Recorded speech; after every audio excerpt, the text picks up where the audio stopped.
24 tarde.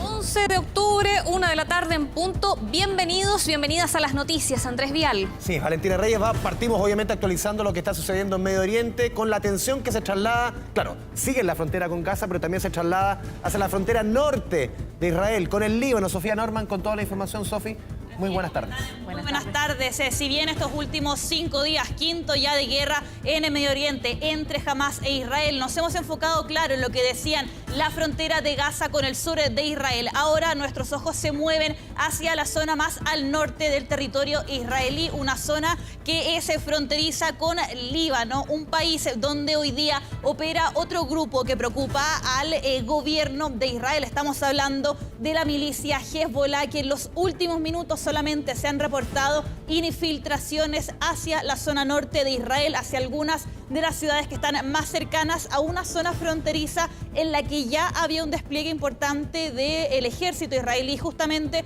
lo estamos revisando en pantalla, cómo se había movilizado tanto equipo militar como también los propios soldados israelíes, porque ya se habían dado algunas amenazas, por ejemplo, envío de misiles de Hezbollah hacia lo que es el norte de Israel. Había sido respondido, se dieron algunos daños en la infraestructura, como justamente estamos revisando en las imágenes, algunos heridos al sur de Israel, pero ahora se estarían reportando entonces infiltraciones, gente que habría ingresado de forma aérea hacia el territorio israelí. Como tú explicabas, Toti, a ver, aquí estamos enfrente de dos grupos con inspiraciones similares, Hamas y Hezbollah, orígenes distintos, en el fondo, Hamas que funciona dentro de Gaza, fundamentalmente Hezbollah en el Líbano, pero también Hezbollah que de alguna forma es un grupo mucho más grande en términos de milicianos, casi 10 veces o 6 veces superior a Hamas. Y ellos han sido parte de los que han también preparado, entre comillas, para esta contingencia al contingente de Hamas. Exactamente, son dos grupos que hoy día amenazan a Israel y que tienen básicamente la misma idea, que no debe existir finalmente el Estado de Israel en esta zona, y durante los últimos días también se habían sumado a estos llamados, aplaudido también a la operación inédita que realizaron los militantes de Hamas el día sábado, y ahora supuestamente habrían ingresado, se han reportado a través de las redes sociales, sobre todo, por ejemplo, el ingreso a través de parapentes, algo que también vimos el día sábado por parte de los militantes de Hamas. La alarma de alerta finalmente aérea está sonando en prácticamente todo el norte de Israel, una zona que se había salvado, podríamos decirlo, un poco de lo que hemos estado viendo en la zona centro y sur del territorio israelí, el constante sonido de las alarmas advirtiendo que desde la franja de Gaza se están disparando misiles. Ahora está sonando en el norte de Israel por estas supuestas infiltraciones de militantes de Hezbollah, una situación que obviamente estamos siguiendo. El primer ministro Benjamín Netanyahu está en reuniones de seguridad en estos momentos. Se presume, claro, que sería respecto a este último desarrollo de una guerra que hoy día entra en su quinto día, que tiene tantas aristas también como hemos estado revisando, y que incluye también incluso a compatriotas, a chilenos que han tenido que ser evacuados frente al aumento de la violencia, este conflicto, esta guerra que ya lleva 5 días y deja a más de 2.000 víctimas fatales. Sí, son cerca, Vale, de más o menos 200 chilenos los que han llegado hasta esta hora ya hacia territorio griego. Sí. Faltan todavía varios. Sí, son 3 vuelos ya humanitarios de Chile hacia Grecia, pero también hacia Madrid. Vamos a Grecia, porque ahí está la periodista Flavia Cordela, quien ha estado reporteando toda la situación de la llegada de los chilenos justamente hacia ese lugar. Flavia, ya te vemos. Buenas tardes. Hola, Flavia. Hola, Flavia, buenas tardes. ¿Cómo están? Muy buenas tardes. Acá en Grecia son las 7 de la tarde y hace pocos minutos terminó una reunión entre los chilenos que fueron trasladados desde Tel Aviv hasta acá, hasta Atenas, con el cónsul. Imágenes que ustedes están viendo. Esta reunión fue para abordar los siguientes pasos a seguir, porque en un minuto se pensó que los chilenos que llegaron desde Israel hasta Grecia iban a poder ser trasladados a Chile durante esta jornada, Sin embargo, eso no va a ser posible todavía. El Boeing 737 que está realizando los distintos traslados va a rumbo a España con otro grupo, con un tercer grupo de chilenos, y la tripulación también tiene que descansar, reponer las energías para poder continuar con las labores de rescate. ¿Qué viene ahora para los chilenos que ya están en territorio europeo de forma segura? Aquellos que están aquí en Grecia se les dan dos alternativas, habrán dos vuelos. Uno que se espera salga mañana eso del mediodía con 80 pasajeros con destino a Madrid. Ese avión luego vuelve a Atenas, vuelve a Grecia y sube a los otros pasajeros con un vuelo directo a Santiago. Vuelo directo que tampoco se sabe cuántas escalas va a tener, pero los pasajeros que vayan en este segundo vuelo no van a ir parando, van a ir parando los países, pero no se van a poder bajar. En esta reunión que hubo entre los chilenos y el cónsul también, muchos se preguntaban que cómo lo iban a hacer los chilenos, que quién iba a ser el responsable, por ejemplo, de todos estos traslados, y claramente se les explicaba que la labor que estaba haciendo el Estado de Chile era poder sacar a los compatriotas de una zona de guerra, de una zona de conflicto, para poder trasladarlos al territorio seguro.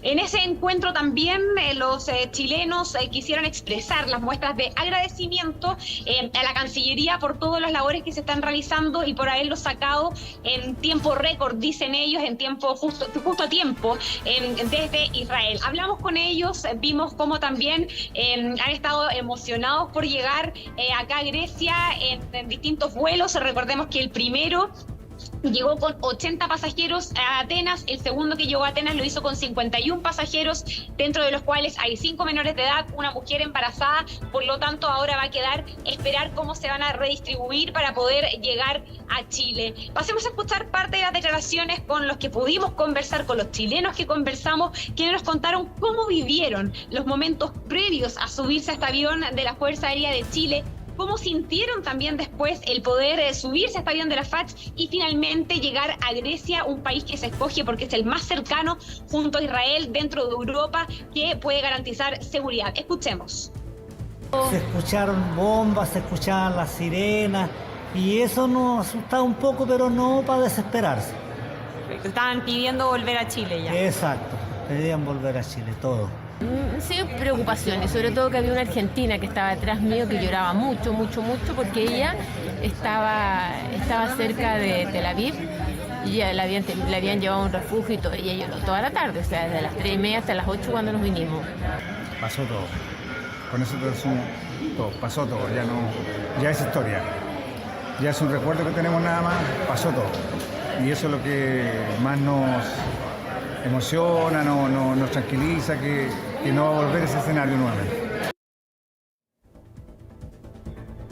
De este grupo de chilenos, que son 130 que llegaron acá a Grecia, no todos vuelven a Chile. Algunos de ellos, por ejemplo, se van a mantener en Europa terminando las vacaciones que comenzaron en Israel. Otros, en cambio, piden volver lo antes posible al país.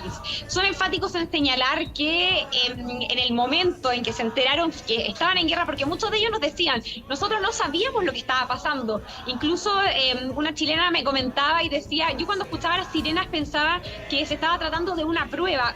Les costó entregar información y se fueron dando cuenta de lo que estaba pasando poco a poco, hasta que finalmente tuvieron que empezar a buscar resguardos en distintas oportunidades cuando sonaban las alarmas. Chilenos que por segunda noche consecutiva van a tener que pasar aquí en Grecia. Se espera que las labores del Boeing 737 se sigan realizando. Ya lo han dicho las autoridades, que se harán todos los vuelos que sean necesarios para poder sacar a todos los compatriotas que se han inscrito en la lista para salir de Israel. El número también ha ido variando con lo largo de las horas, por lo tanto la información también está siendo bien dinámica. No se puede dar con certeza el horario de salida de un vuelo, ni tampoco cuándo, por ejemplo, los chilenos van a llegar finalmente a Chile de vuelta, porque todo va a estar sujeto obviamente a la contingencia. Ya se les dispuso acá en Grecia a los chilenos estas 2 noches de alojamiento. Hoy día se les va a también ayudar con una cena para que puedan también hacer frente a estas horas que se estaban viviendo aquí, que permitió que finalmente este grupo de chilenos, de 130 chilenos, pudo haber salido del territorio de conflicto y llegar a una zona segura en esta misión de rescate que en su primera etapa se ha completado cumpliendo el objetivo que tenían las autoridades, que era poner y resguardar la integridad de los compatriotas. Sí, Flavia, te lo preguntaba en la mañana y quizás complementarlo, porque claro, en la mañana, en 24 AM estamos también con la Toti, estaban llegando los primeros vuelos, Flavia. Y yo te preguntaba, más o menos, entre comillas, el perfil de quién venía llegando. ¿Eran más bien chilenos que estaban de turismos allá? ¿O también habían chilenos en esos aviones que vivían hace un buen tiempo, descendientes de chilenos que vivían en Israel? ¿Se mantiene la tónica de la mañana que la gran mayoría son turistas y los chilenos que vivían en Israel se quedaron allá? Sí, la mayoría de las personas que han llegado, al menos acá a Atenas, en estos 2 vuelos, son turistas. Hay 2 grupos grandes o mayoritarios, por decirlo de alguna forma, uno de 34 y otro de 28, que son grupos de Melipilla y de Antofagasta, que venían a hacer un viaje religioso. Pudimos hablar también con una pareja de jóvenes que no quisieron dar declaraciones por la situación que estaban viendo, porque ellos viven en Israel y su casa fue destruida, su casa fue bombardeada, y todavía nos contaban que están un poco procesando todo lo que pasó, que les gustaría hablar en algún minuto, pero que todavía no se sienten preparados. Pero la tónica a tu pregunta, Andrés, es principalmente que son chilenos que estaban de viaje, muchos que estaban terminando su viaje, muchos otros que estaban partiendo sus vacaciones. Muchos nos decían, por ejemplo, llegamos y a la madrugada siguiente comenzaron los bombardeos. Entonces es principalmente esta la tónica, y también están pidiendo un poco de orientación, muchos de ellos, para ver qué pasa con los seguros de viaje, con las aerolíneas, para ver si se les puede prestar de cierta forma algún tipo de ayuda para volver a Chile, porque yo les comentaba, ¿no? Por ejemplo, para las personas que están de acá en Grecia para volver a Chile, el avión va a hacer 2 vuelos, uno que simplemente llega a Madrid, y ahí qué va a pasar con esos chilenos que llegan a Madrid, otro en cambio que se va a ir directo a Chile. Por lo tanto, están pidiendo también hay un tipo de orientación a ver qué se puede hacer para que puedan volver estos compatriotas, que en su mayoría, Andrés, son turistas, pero también hay alguno que otro que vivía en Israel, como esta pareja joven que yo te comentaba, que su casa fue bombardeada, que lo perdieron todo, y que vuelven a Chile porque ellos me decían fuera de cámara que no tienen nada más en Israel, que esperan volver en un futuro, pero que en este minuto no tienen más alternativas. Sí. Flavia, ¿hay más vuelos que lleguen de Israel hacia Grecia? ¿Está eso contemplado? Yo sé que también esta información va cambiando, se va evaluando, lo conversábamos ayer con Andrea Aguilar, dependiendo de las circunstancias, pero ¿habría otro vuelo que llegue a Grecia con chilenos que están siendo evacuados desde Israel? Hasta el momento lo que se tiene pensado es que ya se hicieron hoy día 3 vuelos, en las últimas horas, más que hoy propiamente tal, 3 vuelos. 2 Tel Aviv-Atenas y un tercero que es Tel Aviv-Madrid. Hasta el momento, la última información es que este Boeing 737, los próximos viajes que va a hacer, van a ser mañana para venir a buscar a los chilenos que están en Grecia para llevarlos a Madrid, un vuelo de ida, luego vuelven a Grecia, hacen otro vuelo para llevar a Madrid, y la información que manejaban era que ese segundo vuelo era con destino a Chile. O sea, eso indicaría que ese Boeing podría quizás volver a Chile, pero quedaría otro avión de la Fuerza Aérea. Recordemos que está el Hércules 130 también operando en Europa para hacer todas estas labores de rescate. Por lo tanto, ahí se están manejando y variando las distintas alternativas. Está variando y cambiando esto constantemente. Hace un rato se suponía que, yo diría hace 2 horas, se suponía que los chilenos que estaban acá en Grecia partían hoy mismo de vuelta a Chile. Cuando fueron las 6 de la tarde acá en Grecia, se confirmó que finalmente iban a tener que esperar una noche más, porque claro, tienen que ir resguardando la seguridad de también todas las personas de la Fuerza Aérea que están acompañando este viaje, para que los rescates que puedan hacer en el futuro también puedan continuar. Para este día, al momento la información que manejamos es que hoy día ya no habría más vuelos, que esto habría terminado al menos por el día de hoy, pero también es importante mencionar que las autoridades fueron enfáticas, y el presidente Boric así también lo dijo, se harán todos los vuelos que sean necesarios para poder sacar a todas las personas que se encuentran en riesgo en la zona de conflicto. Por lo tanto, no porque hoy día no haya más vuelos significa que no van a haber más vuelos en el futuro. Flavio Cordela, te agradecemos el trabajo desde la capital de Grecia, desde Atenas. Un abrazo a la distancia y retomamos el contacto, obviamente, en caso de ser necesario. Buenas noches ya casi allá. Sí, nos vemos. Chao, Flavia. Bueno, ahí lo decía bien, Flavia, también es un conflicto, una situación que va cambiando en el minuto a minuto, la información, los distintos frentes, cómo se está desarrollando ya esta guerra por el 5.º día, cambiando el foco del sur hoy día al norte de Israel. Solamente un punto antes, y tú nos puedes dar también una referencia, ¿vale? Estuviste viviendo en España, que, claro, Israel también es un punto no solamente de peregrinación religiosa, también de vacaciones para los europeos. Sí. Es muy cercano a Europa. Entonces, lo que estamos viendo con chilenos se está viendo en muchas nacionalidades de países que están tratando de coordinar el regreso de sus compatriotas a sus países. Así es. No es un país, entre comillas, cualquiera, es un centro también de turismo para Europa. Sí, o sea, y a nivel mundial, porque claro. recordemos que acá confluyen 3 religiones, el origen de, finalmente, el Islam, el cristianismo y el judaísmo. Entonces, es un lugar de peregrinaje para muchas personas alrededor del mundo, para turistas europeos, como tú dices, Andrés, y además que está muy cercano a Europa. O sea, ahí mismo se veía cómo Chile tomó este vuelo hacia Grecia. 45 desde Tel Aviv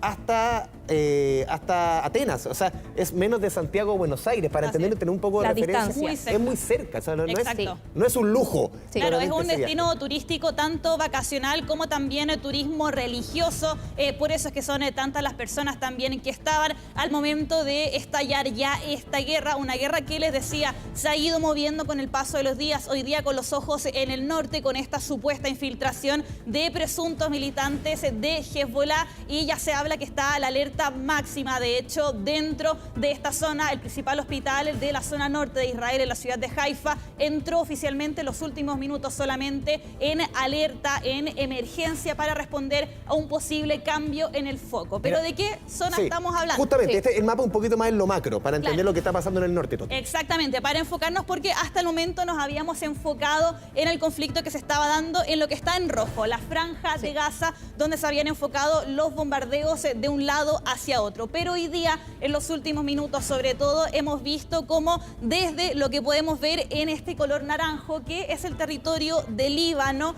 donde opera Hezbollah, los militantes de esta milicia, ya está en máxima alerta lo que es la zona norte de Israel, porque se habrían infiltrado drones, todavía no está muy confirmada la información, les decía, esto es un desarrollo de los últimos minutos. En términos de magnitud es muy inferior a lo del sábado, de todas formas. Claro, de todas formas no es lo mismo, no estamos hablando de la misma envergadura de la ofensiva por parte de los militantes de Hamas, un ataque, un ingreso al sur de Israel que nunca antes se había visto.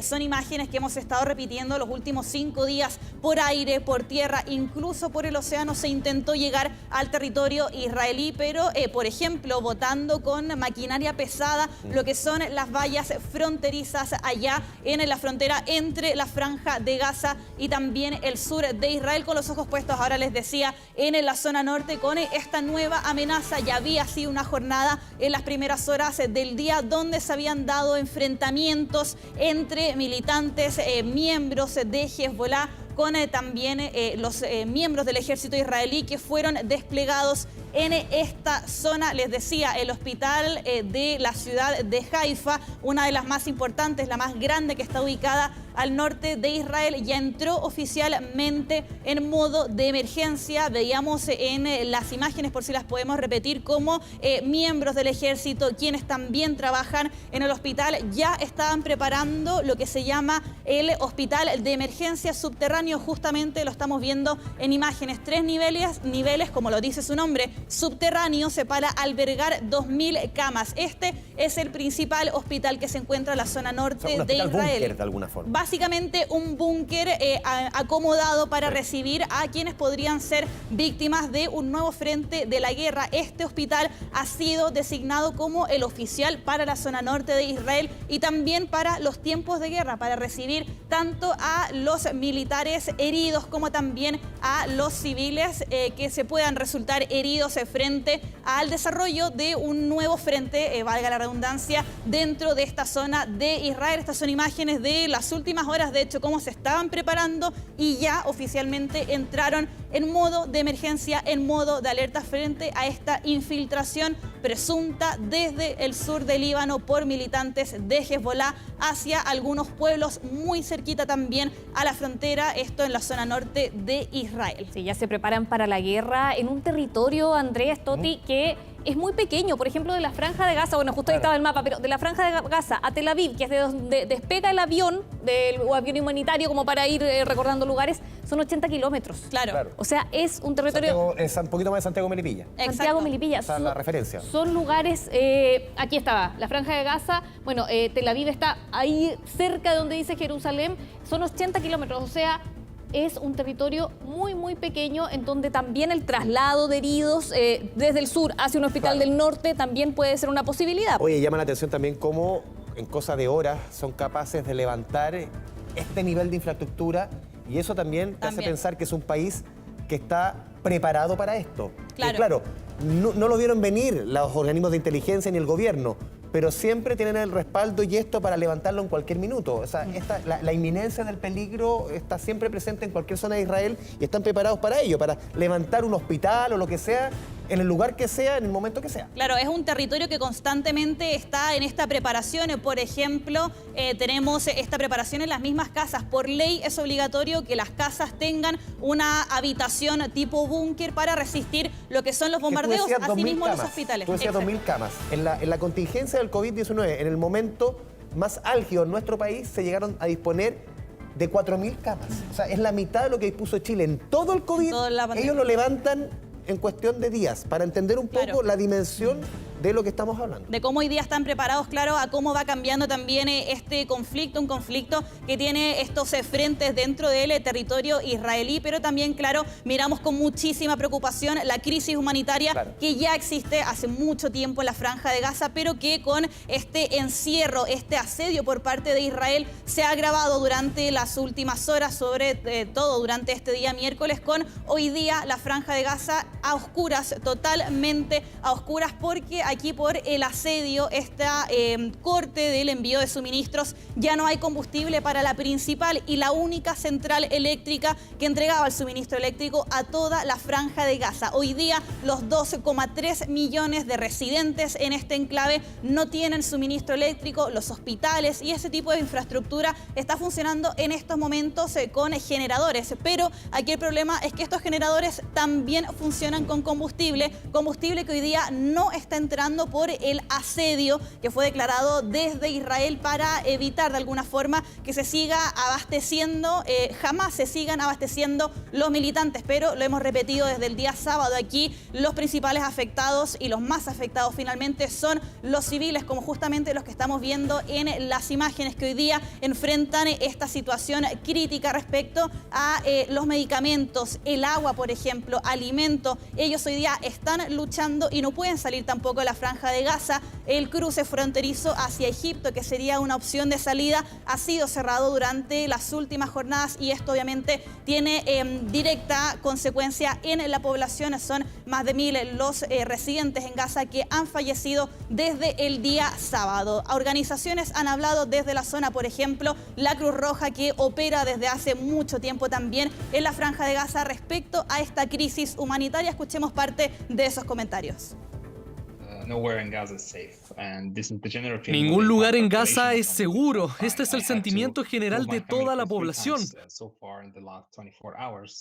Tuve que trasladar a mi familia 3 veces en las últimas 24 horas, según las advertencias del ejército de Israel por sus bombardeos. La falta de instrucciones claras y pasos seguros provocará más devastación y pérdidas de civiles, especialmente cuando somos testigos de una ronda cada vez más intensa de ataques aéreos.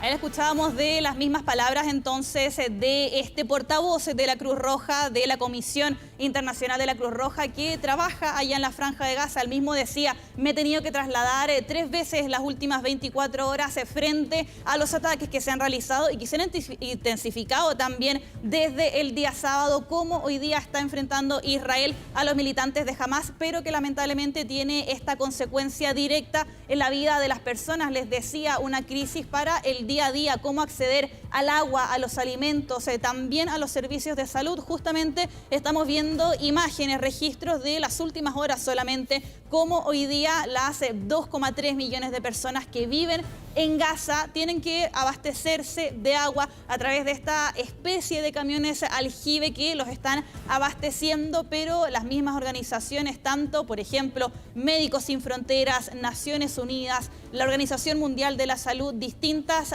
agencias, misiones que hoy día están en Gaza, dicen esto no va a durar más de 2 semanas. Los suministros de los hospitales, por ejemplo, 5.100 heridos en la Franja de Gaza. Dicen, son 12 días de suministros que tenemos para entregarle a la gente. Toti, y había conversaciones, ¿no?, para que en la frontera sur de Gaza, la frontera con Egipto, se pudiera establecer un corredor humanitario. Eso ha avanzado, está detenido porque Israel no quiere ningún tipo de apertura para Gaza, pensando que también por ahí quizás puede ser un punto de abastecimiento, por ejemplo, para Hamás, ¿no? Claro, exactamente. Si bien hoy día la frontera está siendo controlada de nuevo por Israel, la frontera de Gaza con el territorio israelí, claro, se abre esta posibilidad que crucen los residentes de Gaza hacia Egipto por el cruce de Rafah, pero está cerrado.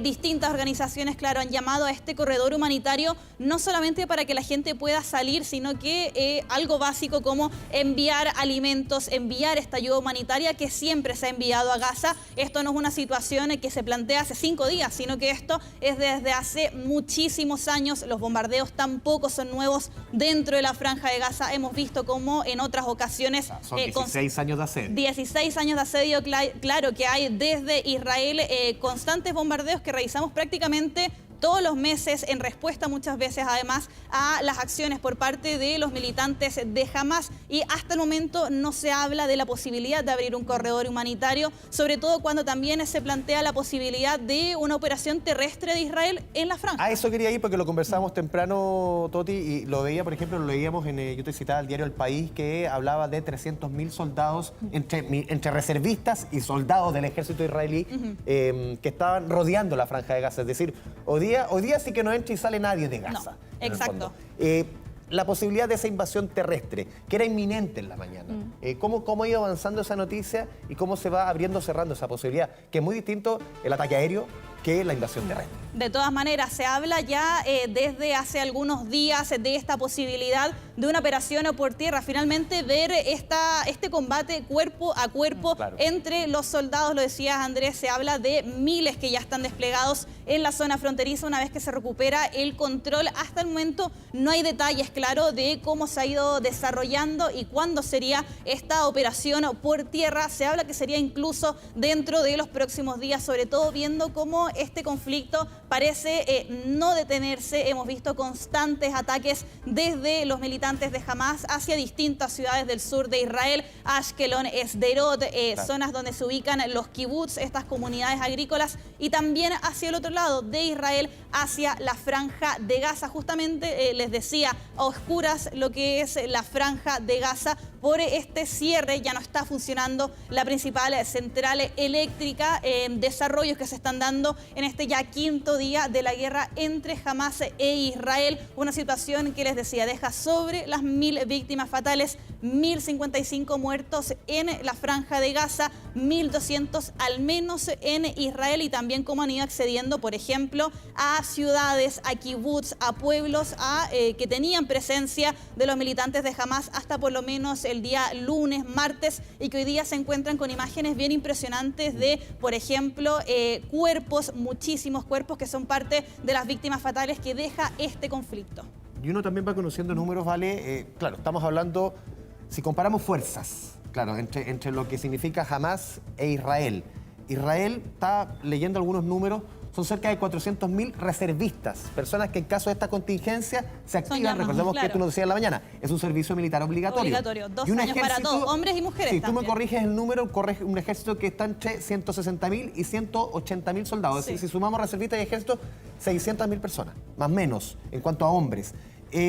Hombres y mujeres, obviamente. Y si lo comparamos con Hamás, los cálculos extraoficiales eran entre 15.000 y 20.000 milicianos. O sea, el comparativo es completamente asimétrico. De todas maneras, eso también, por eso algunos analistas, sobre todo de guerras, de cómo se han ido gestando los conflictos, hablan que por eso tal vez el ejército, las fuerzas de defensa israelíes están tomando esta mirada del combate en tierra, el combate directo con los militantes de Hamás, porque por números aquí podemos hablar que claramente el ejército de Israel, y en términos también de desarrollo militar, son muchísimo más avanzados, pero claro, esto siempre surge la preocupación de la comunidad civil, quienes hoy día residen en la Franja de Gaza, que probablemente vean esta operación, esta ofensiva por tierra que ya ha sido planteada no solamente por fuentes militares menores, sino que el propio ministro de Defensa de Israel lo comentaba ayer en una visita al ejército que ha sido movilizado al sur de Israel y les decía, nosotros vamos a entrar por tierra a la Franja de Gaza. Sí, una operación que obviamente todavía no se desarrolla, pero si llega a ocurrir, las consecuencias de esta operación van a ser seguramente devastadoras. Ahora bien, también leía acerca de los análisis de lo que ha ocurrido, lo que decías tú, Andrés, un ejército absolutamente poderoso como el de Israel, que por eso golpea mucho moralmente a Israel este ataque que se da por parte de los milicianos de Gaza, porque es una fuerza mucho menor, pero que pudo llegar a su territorio y causar este daño terrible en la población civil de Israel. Entonces, dentro de los análisis se preguntaban, ¿qué gana Gaza o qué gana Hamás?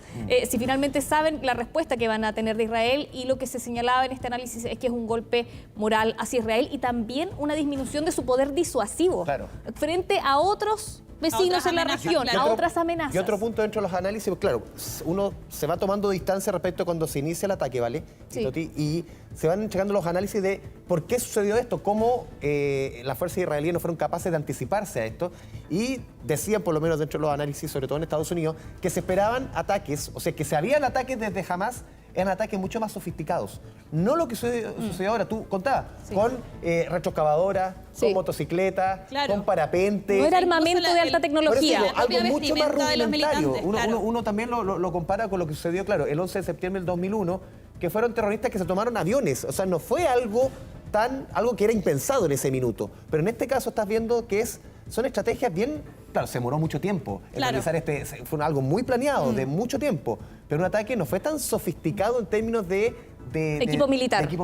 Exacto, y esa también es la duda que surge, cómo desde Israel no anticiparon esta operación, que si bien no es tan sofisticada en términos de cómo entran a Israel, sí lo fue en los meses en que tomó la planificación. Desde 2 años incluso, dice. Claro, desde los propios altos miembros de Hamás han dicho, esto ha sido una operación que le han puesto el nombre de la inundación de Al-Aqsa, han dicho que esto tomó meses, incluso años, claro, en prepararse. Como la seguridad de Israel, estos servicios altamente desarrollados no fueron capaces de anticiparlo. Esto, claro, es un debate que muchos analistas, expertos de este conflicto de décadas, dicen que va a ser, claro, un poco el análisis, la mea culpa que se va a hacer después de enfrentar una guerra que está en completo desarrollo y que sobre todo ha tenido todos estos ataques durante las últimas horas. Les decía, no solamente el sur de Israel, sino que también la zona del centro, la ciudad de Tel Aviv, que tiene, por ejemplo, el aeropuerto internacional de Ben Gurión, también ha sido atacada, ha sido objetivo por parte de los bombardeos. De hecho, tenemos parte del ambiente, cómo lo viven las personas, los israelíes, resguardándose de estos ataques, de estos bombardeos en los búnker, que son algo tan común en el día a día allá en Israel. Escuchemos parte de ese momento.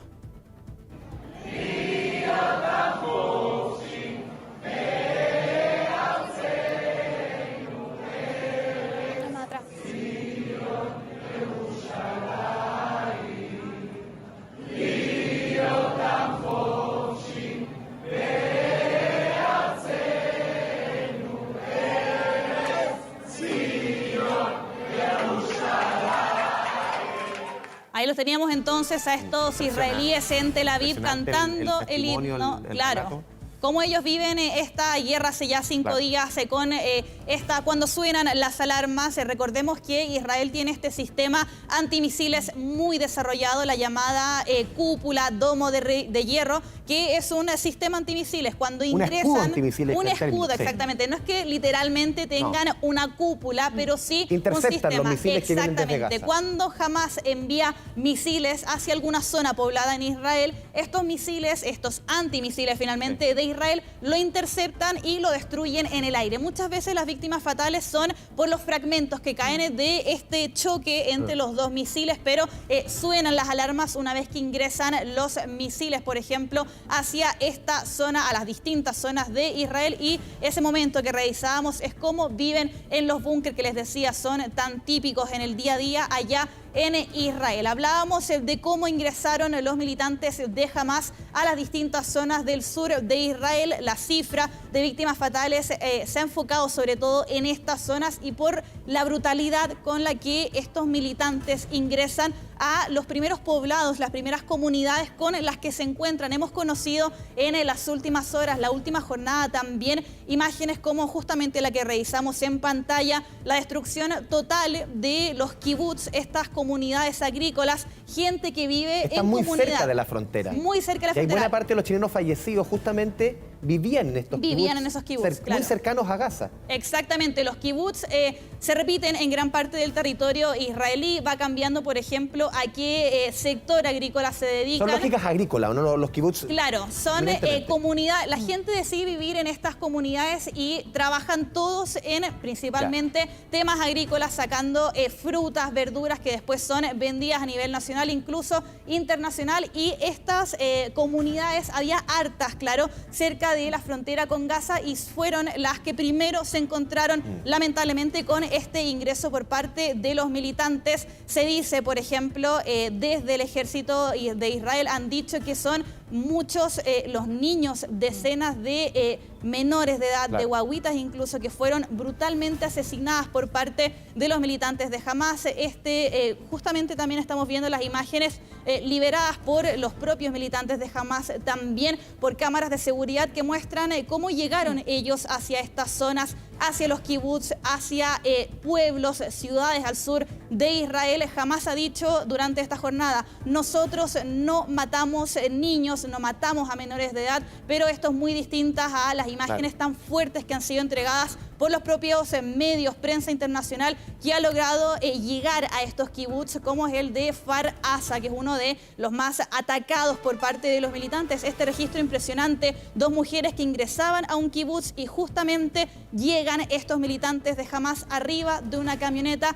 No llega a mayores esta situación porque alcanza a llegar un contingente militar israelí importante. En estos kibbutz, por lo menos la información que se tenía ayer, que se había encontrado casi 40 cuerpos de guaguitas, de bebés decapitados, para entender un poco la dimensión de lo que estamos hablando. Aquí, por ejemplo, se sigue la historia de un matrimonio, creo que el hombre era chileno, que ellos se ven asaltados su kibutz, ellos esconden a sus creo que una pareja de gemelos de 10 meses, los esconden y ellos son brutalmente asesinados. Y estas guaguitas las encuentran 14 horas después. Claro. Para un poco entender un asalto, esto que estés en tu casa, definitivamente llegan estos tipos y arrasan con todo. Con todo, y eso a pesar, Andrés, vale, que estos kibbutz, las comunidades, los pueblos también que se encuentran en la Franja de Gaza, justamente por la ubicación que tienen, no están completamente abiertos, tienen una seguridad muy importante alrededor, cuentan con miembros del ejército que los resguardan por la cercanía que tienen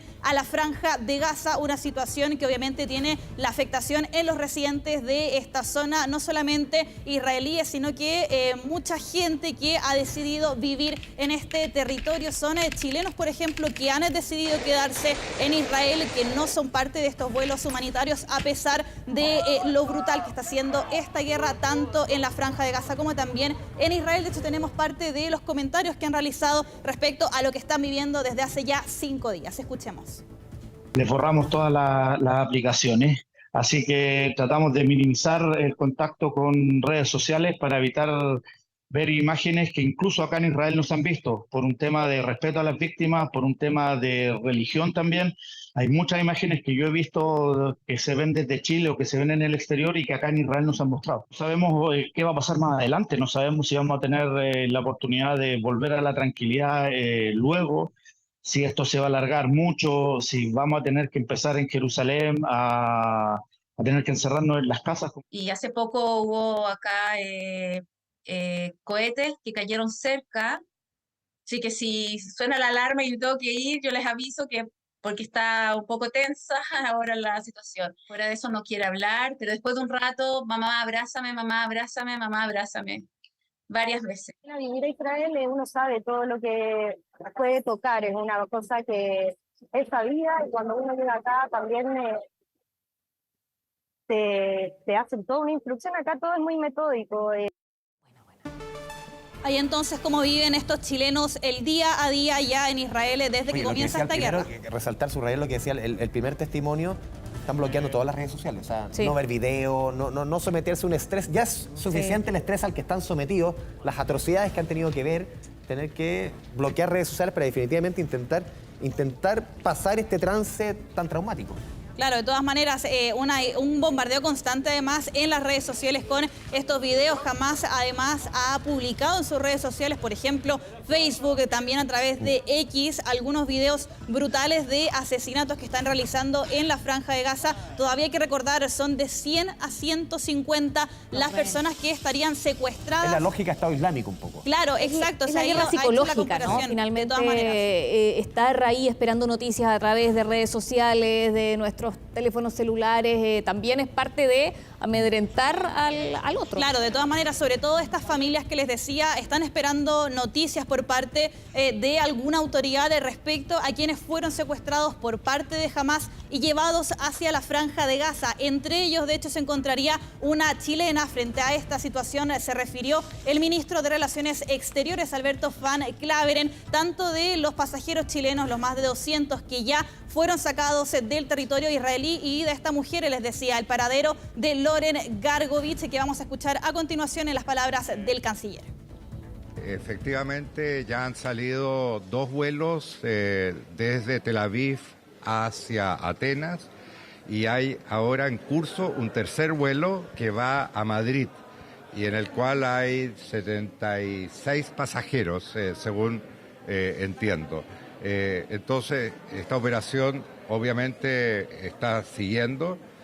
Nosotros tenemos un compromiso en el sentido de sacar a las personas de la zona de conflicto. El gobierno está preocupado de este tema. No tenemos información sobre digamos, la suerte de Loren o Dafne, como también se llama.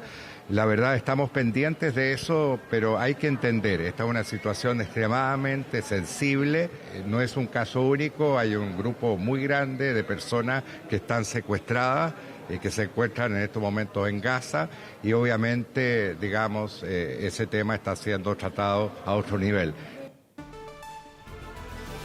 Ahí teníamos entonces también estas declaraciones que involucran a chilenos que tanto han sido ya evacuados desde Israel, como también la duda que hay respecto al paradero de esta chilena. No solamente, claro, nuestro país, nuestro gobierno se ha encargado de sacar a nuestros compatriotas, sino que otros gobiernos a nivel internacional ya han enviado el mismo tipo de vuelos operados por las fuerzas aéreas, vuelos humanitarios, por ejemplo, desde España, desde Brasil, Argentina también ha enviado algunos aviones. Un español. Claro. Exactamente, son muchos, Israel son muchas personas, sobre todo judías, que deciden vivir en este territorio, que viajan y deciden instalarse entonces en el territorio israelí. Por eso también son tantas las personas que se encuentran de distintos países del mundo. Principalmente los evacuados han sido por los distintos países, turistas, lo decía bien Flavia, turistas que estaban haciendo este turismo religioso, ¿vale? Lo comentabas también, aquí nacen o se desarrollan las 3 principales religiones del mundo: el Islam, el cristianismo y también el judaísmo. También era parte de todas estas personas que fueron evacuadas por parte de, lo vemos en las imágenes, tanto el gobierno español, también en Brasil, Argentina, les decía, Australia también ha anunciado ya unos vuelos para las próximas jornadas. Desde Reino Unido tuvieron que desviar un avión porque se dio una situación de seguridad. Hay que recordar que los bombardeos están siendo constantes de un lado hacia otro. Alertas también que se han dado en la ciudad de Tel Aviv, donde hoy día está el aeropuerto internacional de Ben Gurión, hasta donde han llegado todas estas personas que han querido evacuar, porque claro, los vuelos comerciales han sido suspendidos desde el día sábado. Son pocas las aerolíneas que están operando, y en esta zona, claro, han llegado tantas personas que quieren escapar de este conflicto que ya deja, les decía, sobre las 2.000 víctimas fatales, sobre también las 8.000 personas heridas entre la Franja de Gaza y el territorio israelí, una franja de Gaza que hoy día se encuentra enfrentada a esta crisis humanitaria importantísima, sin suministro eléctrico. No se sabe cuánto tampoco van a durar estos generadores, cuánto más va a funcionar el combustible que hoy día hay dentro de la franja de Gaza, una situación que obviamente estaremos actualizando. Lo que está pasando en el norte de Israel también, esta supuesta infiltración de Hezbollah, todo esto y más también estaremos muy atentos y atentas este quinto día ya de guerra en Medio Oriente. Sofía Norman, muchas gracias y por supuesto te tendremos de vuelta si hay novedades respecto a esta noticia internacional que hemos estado siguiendo. Gracias, Toti. 13 horas con 43 minutos, nos vamos a la pausa en 24 tarde.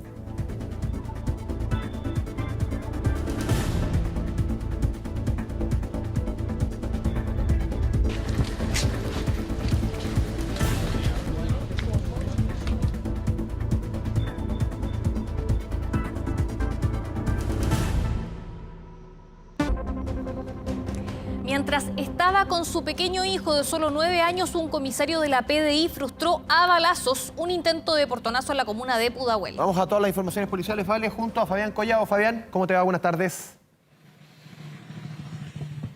Muy bien, muchas gracias y buenas tardes. Vale, Andés, claro, peligroso delito donde se vio involucrado este comisario de la PDI, el cual antes de ingresar al domicilio junto a su hijo de 9 años fue víctima de la delincuencia. Claro, él se encontraba en la calle del Canal, del sector de Ciudad de los Valles, de la comuna de Pudahuel, cerca de las 9 de la noche aproximadamente, cuando estaba detenido y antes de acceder, como ustedes ven en las imágenes de cámaras de seguridad, se bajaron 3 delincuentes de un automóvil. Comenzaron a intimidar al funcionario policial, el cual ya estaba afuera de su vehículo de un alto valor comercial, un BMW. Es ahí cuando alcanza a extraer su arma y percuta disparos en contra de estos delincuentes, los cuales inmediatamente arrancan producto de que no tenían claro, obviamente, de quién se trataba su víctima y que en definitiva era un funcionario de la PDI, el cual desempeña sus labores en dicha policía. Es así como los delincuentes retrocedieron rápidamente para poder escapar del lugar, pero uno de los antisociales fue capturado por este PDI. Mientras estaba observando cómo se encontraba su hijo de 9 años, si estaba en buenas condiciones de salud, luego de la experiencia traumática vivida, es ahí cuando los vecinos ayudaron, colaboraron y también retuvieron a este delincuente, quien posteriormente fue entregado a las policías. Estamos hablando de un antisocial que es adolescente, tiene solo 15 años y además ya tiene un amplio prontuario policial a su haber, lo que obviamente llama la atención y de hecho va a ser puesto a disposición de la justicia. Afortunadamente no hay nadie herido. En algún minuto se habló que el detenido podría haber recibido un balazo derechamente, pero aquello fue descartado luego de que fuera derivado hasta el hospital San José. De todas maneras, lo más importante es que las víctimas se encuentran en buenas condiciones de salud. Y acá lo que está investigando la PDI, fundamentalmente el vehículo que se trasladaba los delincuentes. Fíjense que tiene bastante similitud a otro robo que ocurrió durante las últimas horas en el sector oriente de la capital. Pero antes de que lo comentemos de aquella historia, vamos a revisar declaraciones respecto a este violento portonazo ahí en Pudahuel. Sorpresivamente llega un vehículo del cual descienden 3 sujetos armados, los cuales proceden a intimidarlo. Este procede a identificarse como funcionario de la PDI, procediendo a efectuar un disparo. Los sujetos restantes huyen del lugar, logrando la detención de uno de los sujetos, que es menor de edad. Hay un análisis investigativo que está desarrollando la Policía de Investigaciones en torno a las imágenes de cámaras de televigilancia que ustedes estaban viendo en pantalla para poder individualizar a la banda, para observar diversos detalles y peritajes que están en desarrollo y sobre todo para poder ver la patente del vehículo. ¿Por qué?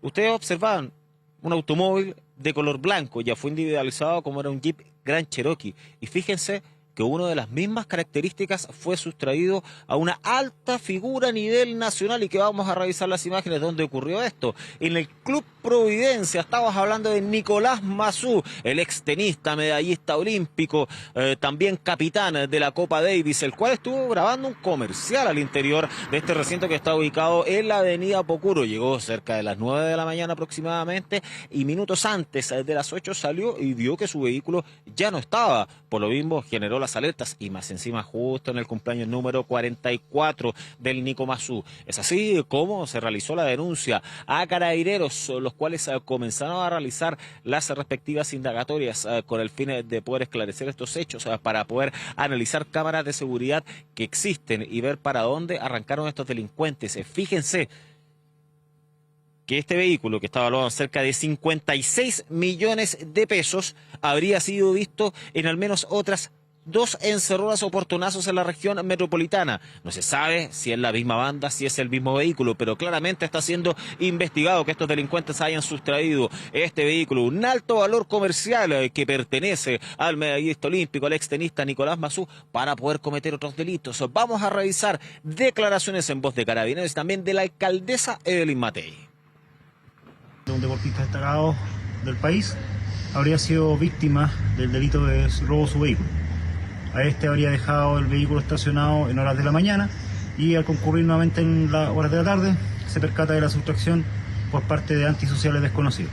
Carabineros se encuentra periciando y efectuando todas las diligencias con la finalidad de poder recabar y verificar la ubicación actual del vehículo. El fiscal de turno dispuso personal de la CID y la víctima se encuentra en buenas condiciones, solamente con la situación ya acaecida y ocurrida. Toda la comuna hay peligro de robo.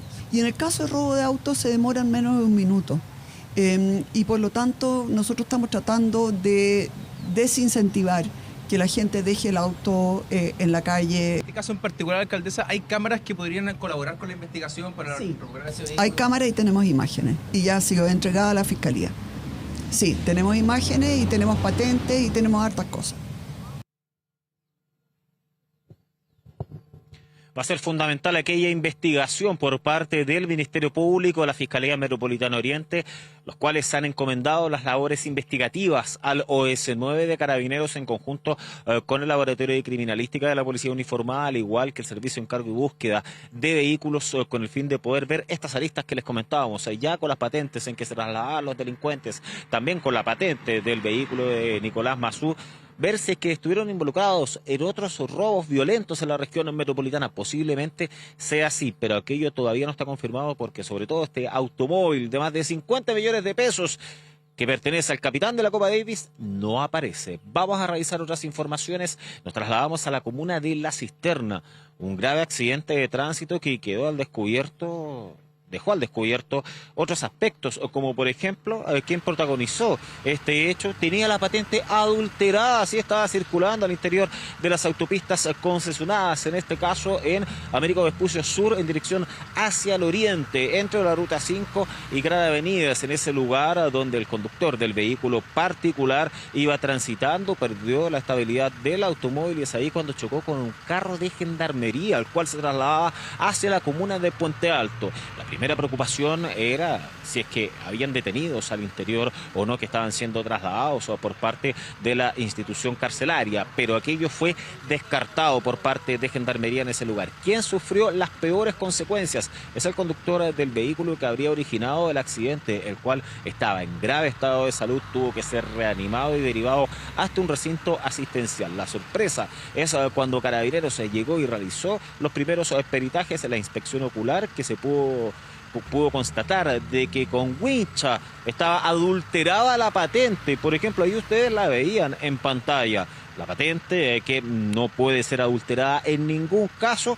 Claro, en vez de una P salía como que fuera una R, le habían pegado esa parte de la wincha para poder circular al interior de las autopistas. Pero, ojo, también el vehículo al parecer tenía encargo por robo, al menos esos son los antecedentes que mantiene Carabineros, entonces posiblemente sea para poder pasar desapercibido. Este sujeto, el cual está hospitalizado de todas maneras, va a ser investigado por parte de la Policía Uniformada con el fin de poder ver si es que es formalizado o no por receptación o por algún robo violento, porque todavía el origen se desconoce. Vamos a revisar más declaraciones. Institucional de Gendarmería de Chile, que se dirigía en dirección al oriente por Avenida Américo Vespucio, conducía hasta la comuna de Puente Alto, siendo repentinamente colisionado por la parte posterior por un vehículo particular, ambos perdiendo el control. visualmente mantiene una alteración de uno de sus letras. No mantenía imputados en el interior el vehículo institucional de Gendarmería de Chile.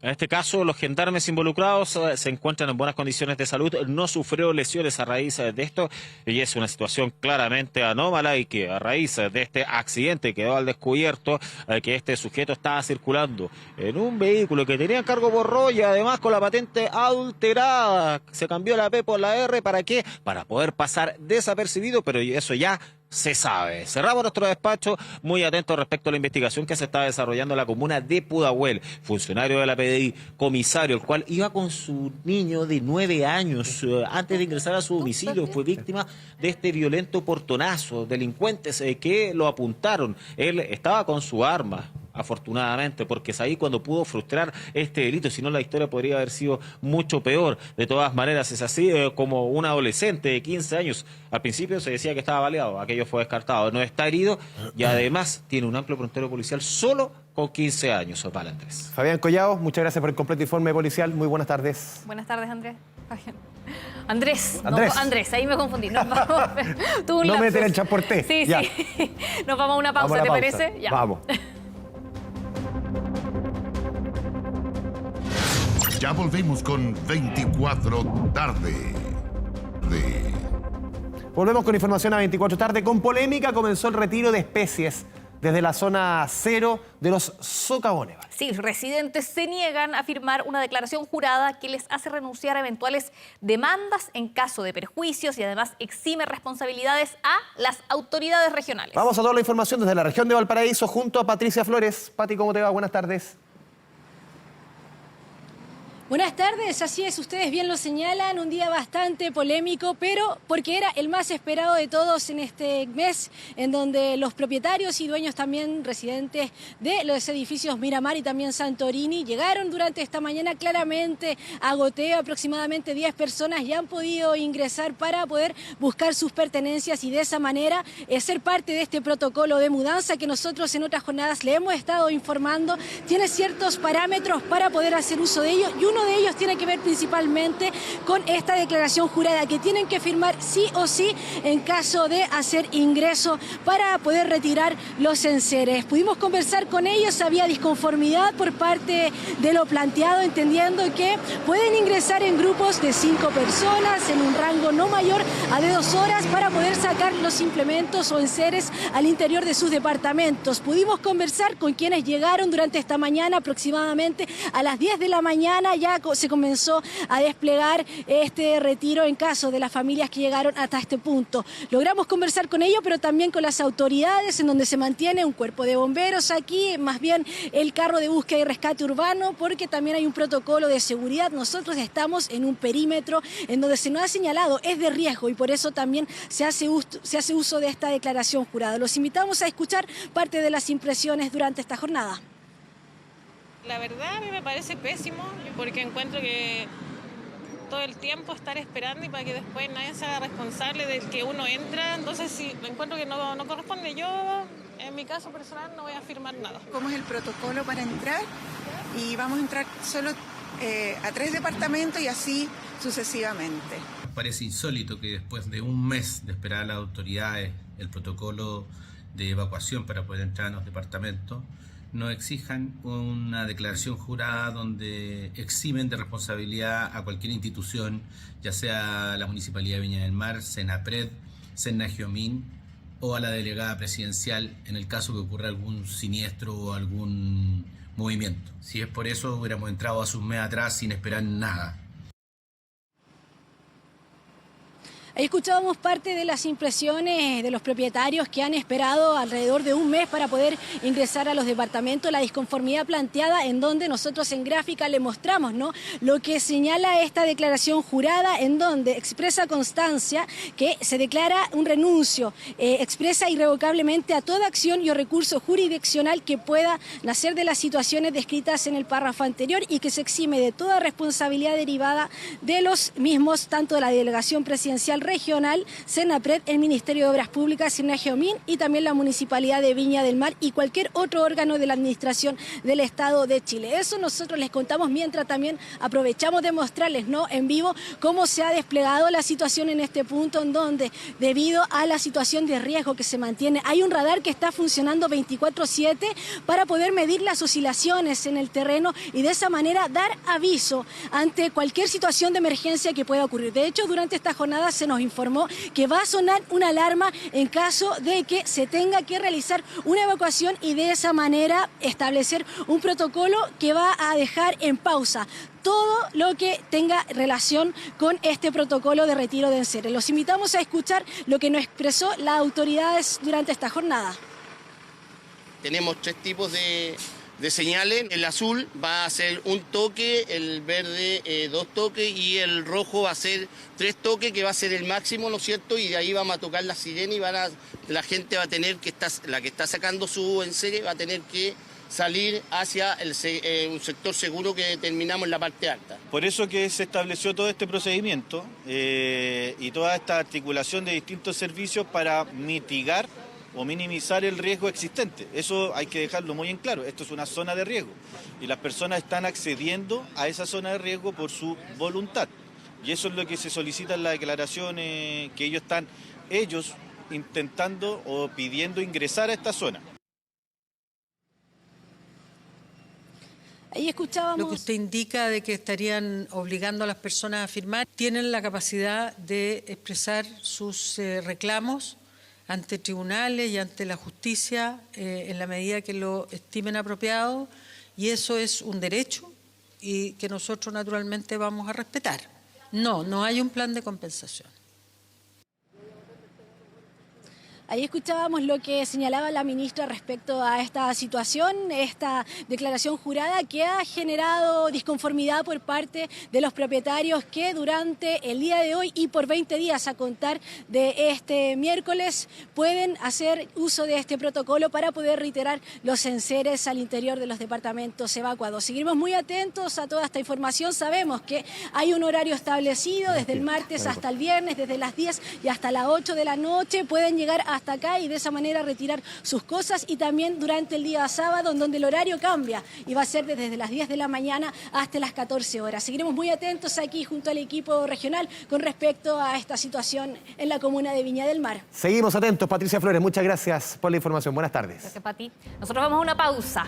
Ya volvemos con más noticias. Vamos y volvemos. Ya volvemos con 24 tarde. Regresamos a las noticias y les contamos que un camión con cosméticos y otros productos del mar fueron parte de los robos millonarios que realizó una banda desarticulada por la PDI. Claro, productos que después eran vendidos en el mercado negro. Cristian Cereceda con los detalles. Cristian, ¿cómo te va? Buenas tardes.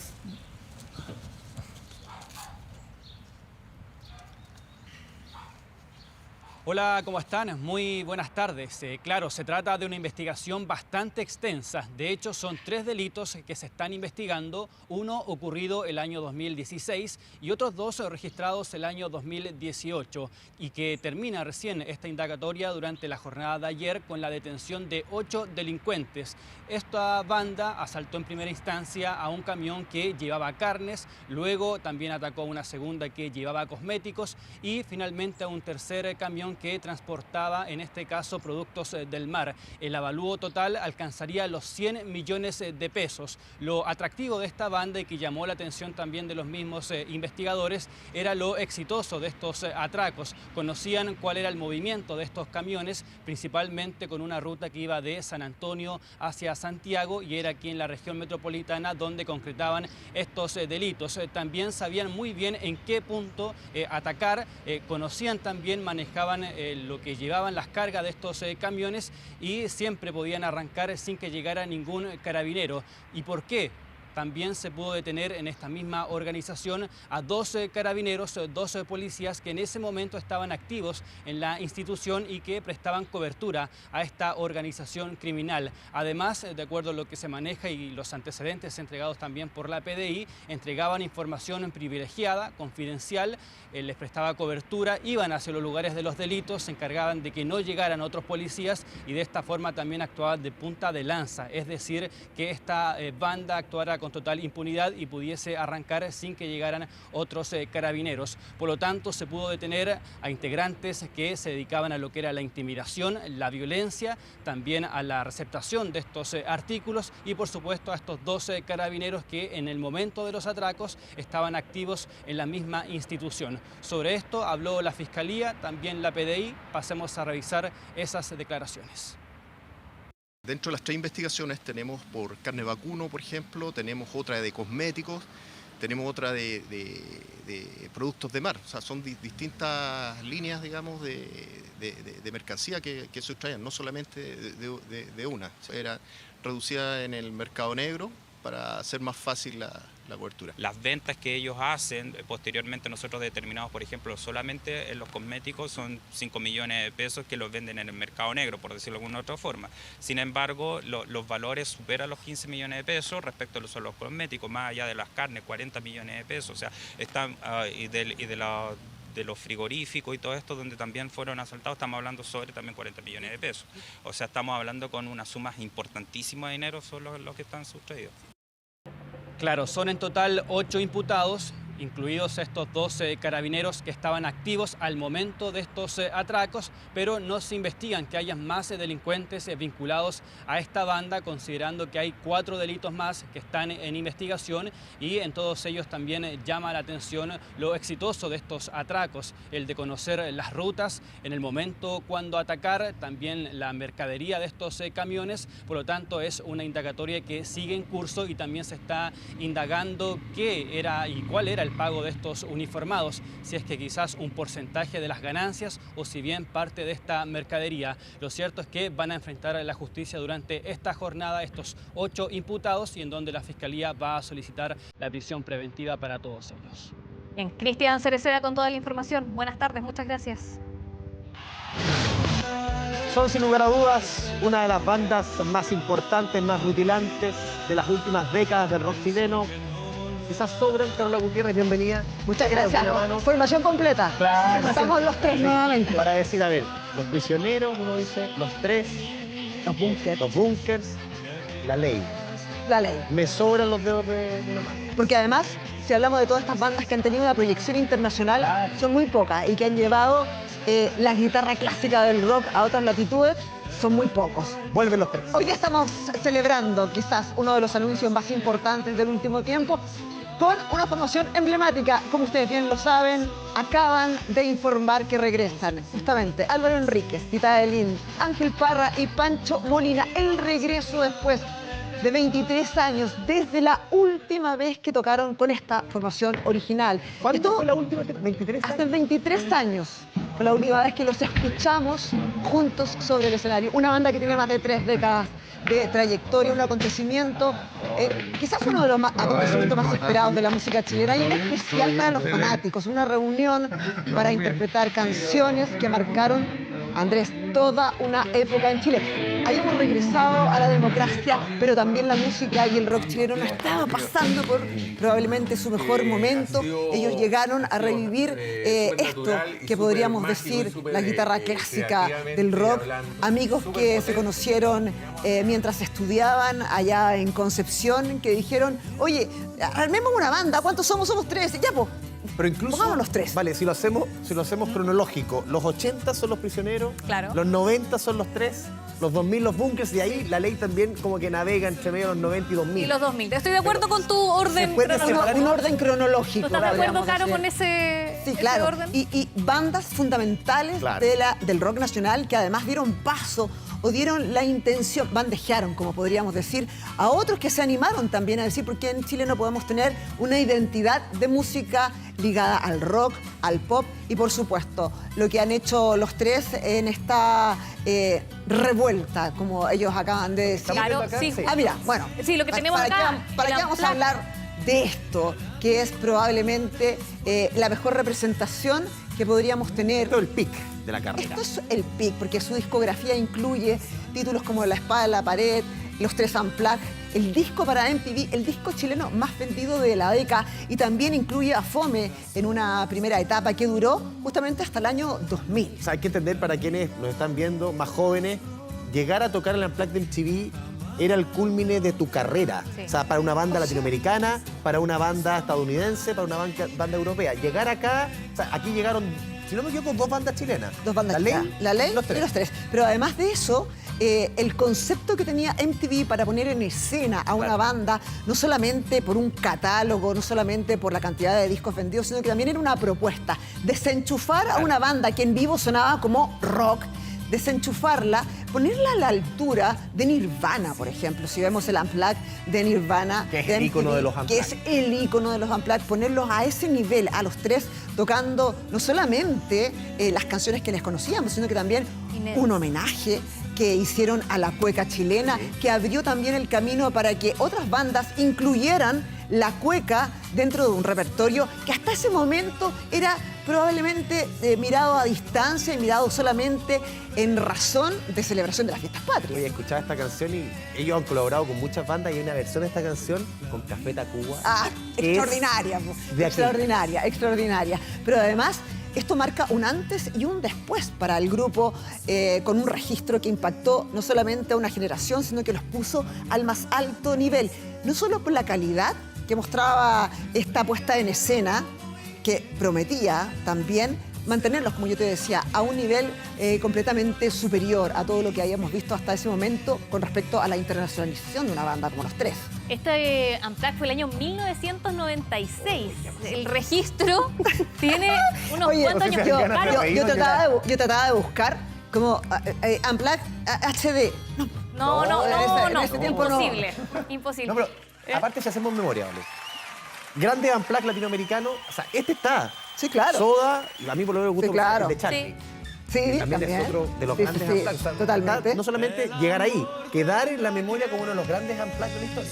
Y la repercusión que tuvo también, convirtiéndose en uno de los discos más vendidos de nuestro país. Bueno, hablemos de esta vuelta que han titulado Revuelta, que tendrá 2 puntos importantísimos. Primero, son 2 presentaciones. Primero en su natal Concepción, que va a ser el próximo 6 de abril en el estadio de Roa.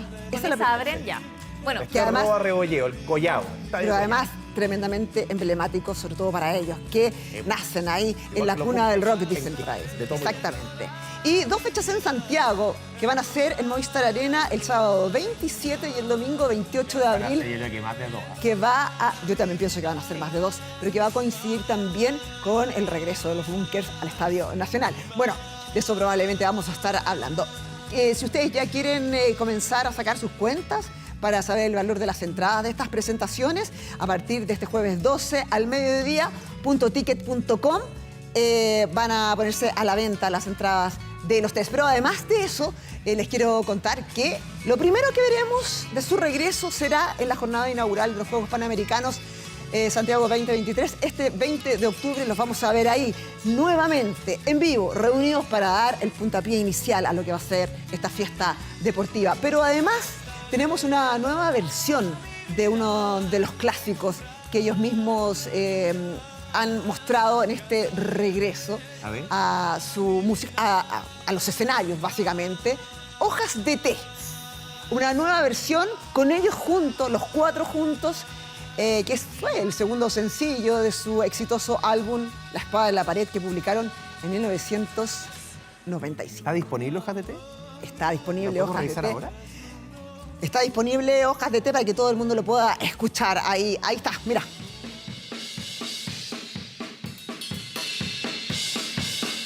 Hojas de Té. Y era como también, o sea, para mí Hojas de Té es como un resumen también del lado rock and roll de Los Tres.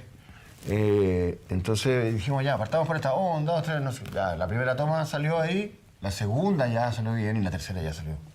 Increíble. Claro, no hicimos más de 3 tomas. Salió, por o sea, no hicimos tema. más de 3 tomas. Creo que hay una que tocamos que salió la primera toma.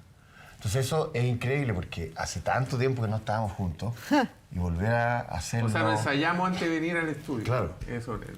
Se nos está soltando la lengua de a poco. Ya. Porque en realidad, claro, Es increíble que haya sido la idea de empezar en Concepción, de verdad. ¿Cómo imaginan los dos Movistar Arena? No es menor, igual 2 escenarios así. Llenos, repletos. Así me lo imagino yo. Bullentes. Y con un sonido increíble. La banda ahí... Ya pues, demoledora. si nosotros ponemos a mirar a los 3, ahí los 4 juntitos, todos están bordeando los 54 hasta los 57 años, toda una generación, toda una historia que los trae de regreso, no solamente con esta emblemática canción y una reversión contemporánea para este 2023, sino que yo creo que va a ser todo un suceso. Y tengo muchísimo más que contarles a ustedes, pero todo eso va a ser en nuestra edición central de esta noche, cuando conversemos con los 3 de este regreso y de esta revuelta. Así es que no solamente es una grata alegría para los fanáticos, sino que también para la industria de nuestra música. Regresar al sonido clásico de los 3. Imperdible 24 horas central entonces hoy, esta noche, Caro. Carola, como siempre, un gusto. Un gusto, como siempre, que estemos los 3 nuevamente juntos. Nos vamos escuchando a los 4 integrantes de los 3. Vamos a escuchar a los 3. Y cerramos 24 tarde. Que tengan una excelente tarde.